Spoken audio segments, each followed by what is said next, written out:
Not long ago, if you asked about the strongest militaries in Africa, Burkina Faso wouldn't even enter the conversation. Countries like Egypt, Algeria, and South Africa stood tall, parading advanced fighter jets, armored tanks, and cutting-edge weapons that symbolized dominance on the continent. Burkina Faso, on the other hand, was a nation crippled by insecurity. Its soldiers marched into battle with little more than courage, unable to boast even the lowest-grade military equipment. But something remarkable happened. Between 2022 and 2025, the Burkinabè military underwent a transformation so profound that it shocked the entire region. From being overlooked and underestimated, the country suddenly began to rise as a force to be reckoned with. At the center of this dramatic shift stands one man, President Ibrahim Traoré, a young soldier who defied the odds, seized the reins of leadership, and set out to rebuild his country's military from the ground up. His vision and determination reshaped not just the army, but also the destiny of a nation long written off by the world. The question is, how did he achieve this? What decisions did he make? And what battles did he fight off the battlefield to turn this vision into reality? This is the story of Burkina Faso's military rebirth under Ibrahim Traoré. One would think that a country trapped at the very heart of terrorism and insecurity would make its military the top priority. After all, no nation can truly move forward if its people are not safe. How can citizens dream of innovation, industry, or progress when every day is clouded by the fear of losing their homes, their families, their very lives? But here's the shocking truth. From 2015, when Burkina Faso first became engulfed by waves of terrorist attacks, up until 2021, its government did almost nothing to strengthen its army. Instead of building a shield to protect its people, the leaders placed their trust in outsiders. That outsider was France. To understand why, we need to look back at the wider Sahel. The crisis first exploded in Mali in 2011. From there, it spread like wildfire, through Burkina Faso, Niger, and across the entire region. When Mali's civilian government found itself collapsing under pressure, it turned to Paris for help. This wasn't surprising. France was not only Mali's former colonial master, but also the self-appointed protector of its old colonies. Through the colonial pacts signed decades earlier, France had bound these nations to an arrangement. When danger struck, it would be the first to intervene. France stepped in as the supposed savior. The mission was clear: wipe out the terrorists, dismantle the rebel groups, and restore order. Bases were set up first in Mali, then across the Sahel, stretching into Burkina Faso as the violence spread. French troops positioned themselves as military advisors, trainers for the Burkinabè forces, and direct fighters in the war against insurgents. But a decade later, the results told a different story. Instead of security, chaos deepened. Instead of peace, the violence spread. Reports revealed a grim reality. Every year, the jihadists grew stronger, better armed, better organized, and more ruthless in their attacks. Meanwhile, the Burkinabè military remained stagnant. Soldiers lacked training, lacked equipment, and lacked even the confidence that their government could support them. While powerful nations like the United States poured billions into defense, Burkina Faso's military budget was barely enough to scratch the surface. And the French advisors? They failed to push for change. They failed to encourage reforms. They failed to even suggest a significant increase in the defense budget. But that wasn't the most shocking part of all. The problem wasn't just the small budget. The truth ran much deeper. Even with the little money allocated, the Burkinabè military still couldn't secure proper weapons. And it wasn't by accident. According to top officials, the French advisors themselves blocked the process. France dictated not only where Burkina Faso could buy its weapons, but also what kind of weapons they were allowed to purchase. The result? Crates of overpriced, low-quality equipment, weapons so faulty they couldn't even be used in combat. Many were abandoned in storage, collecting dust, while soldiers fought for their lives with nothing. Picture this: Burkinabè troops facing one of the deadliest insurgencies in the world, training not with rifles, but with wooden guns. That was the reality under French instructors. And when the time came to actually fight, the Burkinabè army was so poorly equipped that they had to beg or borrow weapons from neighboring countries. A nation under siege, borrowing guns to defend itself. And yet, this still wasn't the worst part. In many countries around the world, soldiers may not earn the highest salaries, but they are respected. They eat proper meals. They wear strong protective gear. And if they fall in battle, their families receive compensation, at least some recognition of their sacrifice. For Burkinabè soldiers, the reality was far harsher. President Traoré himself revealed the painful truth. Beyond the faulty weapons, the morale of his troops was broken. They marched into combat hungry. Their uniforms were worn and inadequate. Their shelters were poor. These were men and women risking their lives for their nation, yet they were treated with neglect. How could they win a war under those conditions? It wasn't surprising that the insecurity dragged on. Soldiers stripped of dignity, stripped of proper care, could not stand firmly against an enemy that was growing stronger by the day. And this tragedy was not unique to Burkina Faso. Across much of Africa, this was the grim reality. Only a handful of nations like Algeria, Egypt, and Morocco could proudly claim strong, well-funded militaries. And notice something. These were also the countries untouched by the waves of insurgency tearing through the Sahel. With all this in mind, it's no surprise why transforming the military became Traoré's first mission after taking power. We remember how he began. One of his earliest orders was unconventional but telling. He called on retired soldiers to donate their old uniforms and boots. Clothes and gear that had once seen battle were now redistributed to troops who desperately needed them. It was a temporary fix, but it symbolized something larger, a leader determined to care for his soldiers. From there, he focused on their daily lives. He improved food supplies, secured better shelter, and, most importantly, he stood with them. Traoré didn't lead from a distance. He often joined soldiers in the field, side by side, to show them that they were not alone. That presence reignited morale more than any speech could. Then came the weapons. To arm his forces properly, Traoré needed international partnerships. At first, Burkina Faso looked to the United States. But here's the challenge. The African defense industry is still in its infancy.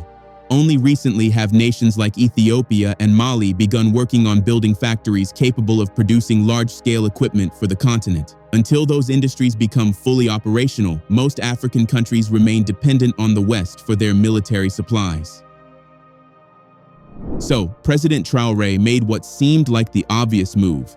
He turned to the United States, the global superpower with a massive defense industry, the supplier of cutting-edge weapons to allies across the world. His goal was simple: secure the equipment Burkina Faso desperately needed to push back against the insurgents.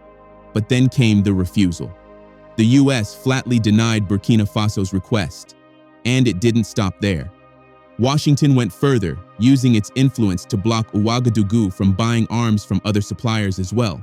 In a single stroke, they closed every door that might have helped the Burkinabè army. Why would America do this? On the surface, the explanation was politics. Traoré is a military leader who came to power through force, and Washington saw that as an opportunity. If they could restrict weapons and pressure his government, perhaps they could force him to resign, paving the way for a civilian administration more friendly to Western interests. But there was another layer: France. Remember, Traoré had already humiliated Paris by expelling French troops after nearly a decade of failure in Burkina Faso. For the French, it was a blow to both pride and influence in the Sahel, and the United States, as a Western ally, seemed unwilling to break ranks. Denying Burkina Faso weapons was a gesture of solidarity with France, even if it meant leaving an entire nation exposed to terrorists. This was classic power politics, the kind of maneuver the US has used time and time again across Africa, Asia, and Latin America. By controlling access to weapons, Washington believed it could bend a smaller, poorer country to its will. But Traoré was not the kind of leader to bend. He didn't plead, he didn't negotiate, he didn't bow to the pressure. Instead, he chose a different path. Quietly but decisively, he turned away from the West and looked elsewhere. To China, with its growing defense industry and willingness to challenge Western dominance. To Russia, a nation eager to expand its influence in Africa and willing to provide not just weapons, but training and advisors. To Iran and Turkey, countries outside the Western orbit, each with their own strategic reasons for arming a nation that had broken free from France. And in that decision, a turning point was born. What began as a desperate search for weapons became something far more profound: the foundation of Burkina Faso's new geopolitical identity.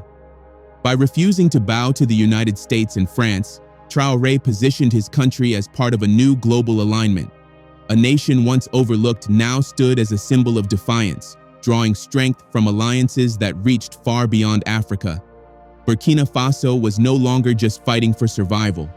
Under Traoré, it was sending a message: the age of dependency on the West was ending. Western media loves to highlight how President Traoré shifted Burkina Faso's alliances away from the West and toward new partners like China and Russia. They frame it as if Traoré simply turned his back on the West out of ideology or defiance. But what they fail to admit, what they conveniently leave out, is that it was the United States itself that paved this path. By blocking weapons sales and isolating Burkina Faso, Washington forced the country into a corner. Traoré's pivot wasn't just a choice, it was survival, and the result has been nothing short of remarkable.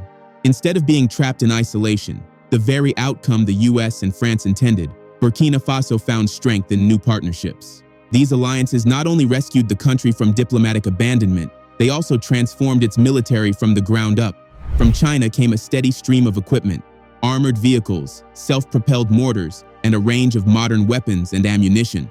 Each delivery brought a visible upgrade to Burkina Faso's firepower. Just last month, local Burkinabè media reported on the arrival of a fresh consignment of Chinese-manufactured armored vehicles and artillery pieces. The footage was striking: rows upon rows of gleaming equipment lined up at the port, painted in desert and tropical forest camouflage, ready for deployment. It wasn't just hardware, it was a message that Burkina Faso was no longer a pawn in France's shadow, no longer at the mercy of American blockades.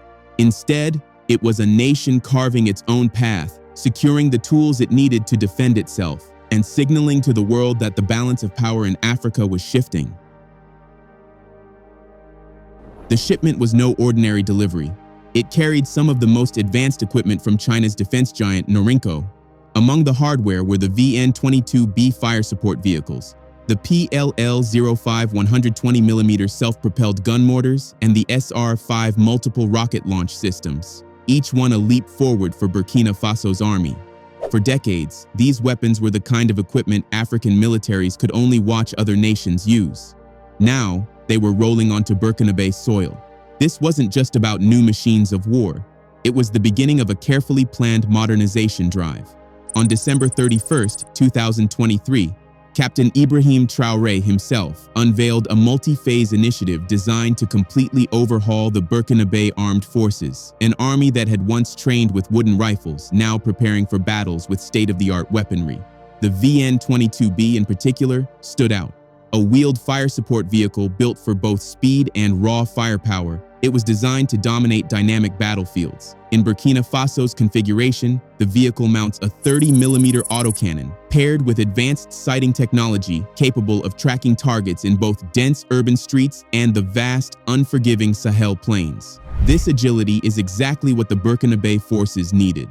In the north, insurgents armed with light vehicles and motorcycles use hit-and-run tactics to terrorize civilians and evade direct confrontation. Groups linked to Al-Qaeda and the Islamic State thrive on mobility. But now, Burkina Faso had the tools to match them move for move and strike back harder. For the first time in years, the battlefield advantage was beginning to tilt. From Turkey came another game changer. Burkina Faso secured some of the most feared drones in the world, valued at over $30 million. What made this purchase extraordinary was not just the technology, but the way it was funded. Ordinary citizens contributed, pooling resources alongside the state's carefully managed finances. It was a national effort, a collective statement that the people themselves were investing in their survival. The drones were none other than Turkey's Bayraktar TB2 and the more advanced Bayraktar Akinci. Both names already carry a reputation that strikes fear across modern battlefields. These machines have shifted wars in places like Syria, Libya, and Ukraine, and now they were in the skies above Burkina Faso. For terrorist groups operating in the Sahel, this was a nightmare come true. The Bayraktar Akıncı, for example, is not just an unmanned aircraft, it is a hunter. With a range of nearly 10,000 kilometers, it can track insurgents wherever they hide. Villages, forests, deserts, it doesn't matter. Once spotted, there is no escape. Even more alarming is the combination of surveillance and precision strikes. The Bayraktar drones are not only eyes in the sky, they are also an invisible hand of justice, capable of striking targets with lethal accuracy. For insurgent groups used to moving freely under cover of darkness, their world has suddenly become much smaller. Every convoy, every camp, every gathering risks detection, and this changes everything.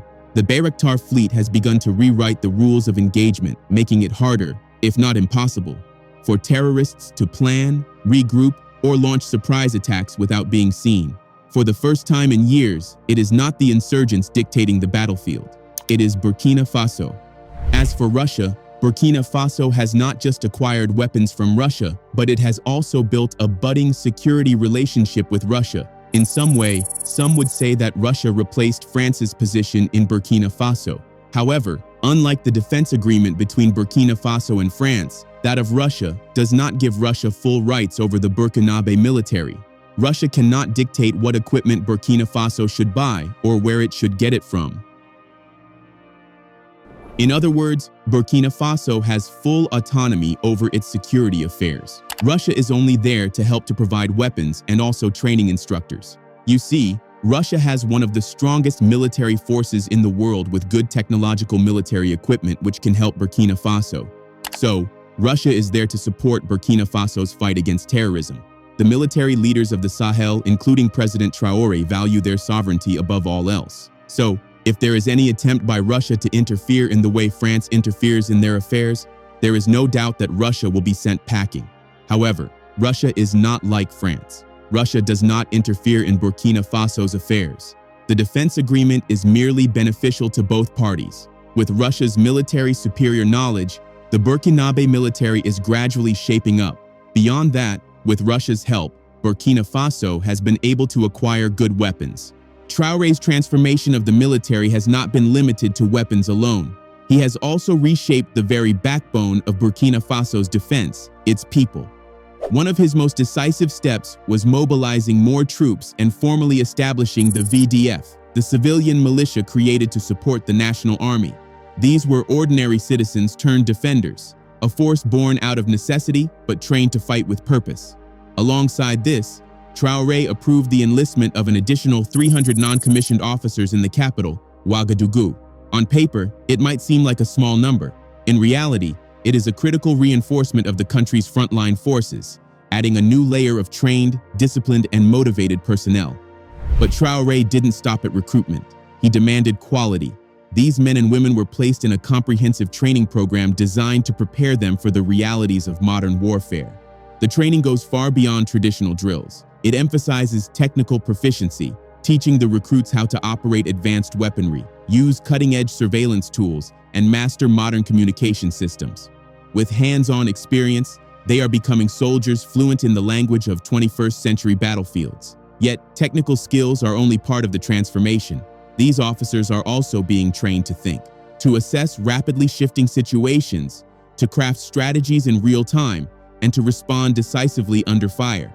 They are being molded into adaptable leaders, capable of making split-second choices that could decide the outcome of an entire engagement. This approach highlights Traoré's philosophy. Resilience, adaptability, and strategy are just as powerful as weapons. In a war where insurgents evolve quickly, Burkina Faso now has a military force trained to evolve even faster. It is not just an army anymore, it is a movement, a force prepared to defend its people at any cost. From this, we can see that under the leadership of Ibrahim Traoré, the Burkinabè military has flourished, and they are working hard to quickly end insecurity in Burkina Faso. Steadily and gradually, the Burkinabè military is being strengthened, shoring up its defenses and paving the way for increased capabilities which would position the country to contend with global challenges. The successes that have been achieved by the Burkinabè military highlight the fact that any African country has what it takes to succeed if they are determined enough. In all the years French soldiers were deployed in Burkina Faso, they were not able to achieve what Captain Traoré has achieved both in terms of fighting the insurgents and equipping the military. So, even though the media is not saying it, the fact is Captain Traore is hard at work to ensure that Burkina Faso is safe again, and it's just a matter of time before we begin to see the transformation that has already begun. What are your thoughts? Let us know in the comments section below. Don't forget to like this video, drop a comment, and subscribe to our channel.